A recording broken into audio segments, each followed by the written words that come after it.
प्रचंड गर्मी का बुरा असर इस बार हज यात्रा पर पड़ा है।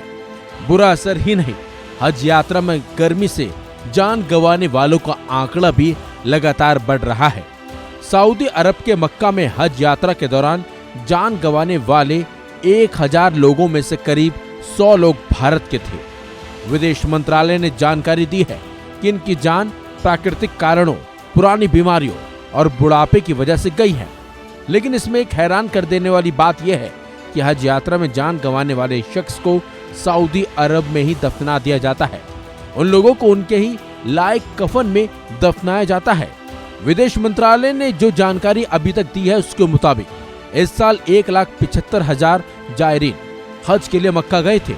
उनमें से अब तक 100 लोगों की जान गई है। इनकी वजह प्राकृतिक कारणों, पुरानी बीमारियों और बुढ़ापे के कारण बताए जा रहे हैं। अक्सर दरअसल विदेश में जान गंवाने पर व्यक्ति का शव उसके देश वापस भेजा जाता है, लेकिन हज यात्रा के वक्त ऐसा नहीं होता। आइए समझते हैं कि हज यात्रा करते हुए जान गंवाने पर क्या नियम है, क्यों जायरीन अपने साथ कफन लेकर जाते हैं।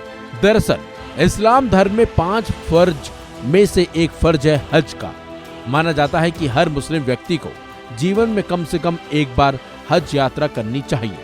इस फर्ज को पूरा करने हर साल दुनिया भर के मुस्लिम सऊदी अरब के मक्का पहुंचते हैं। हज में 5 दिन लगते हैं और ये ईद उल अजहा या बकरीद के साथ पूरी होती है। बाहर से आने वाले मुसलमानों के लिए सऊदी अरब ने कोटा तैयार किया हुआ है। इसके हिसाब से तय होता है कि किसी देश से उस साल कितने मुस्लिम हज यात्रा कर सकते हैं।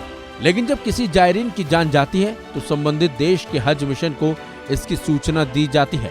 शख्स की पहचान हज यात्रियों को दिए गए गर्दन या कलाई पर पहनने वाले बैंड से होती है। इससे जान गंवाने वाले के नाम, उम्र, एजेंसी और देश की जानकारी मिल जाती है। अगर जान गंवाने वाले हाजी के साथ कोई रिश्तेदार या जानने वाला व्यक्ति होता है तो वो भी उसकी पहचान करते हैं। वहीं जान गंवाने वाले की पहचान होने के बाद किसी मान्यता प्राप्त डॉक्टर या पास के अस्पताल से मौत का सर्टिफिकेट लिया जाता है। इसके बाद शव को नहलाने और दफन करने का काम शुरू होता है। जायरीन को उसी के कफन में दफना दिया जाता है। दरअसल हज यात्रा पर जाने वाले लोग अपने साथ एक सफेद कपड़ा लाते हैं।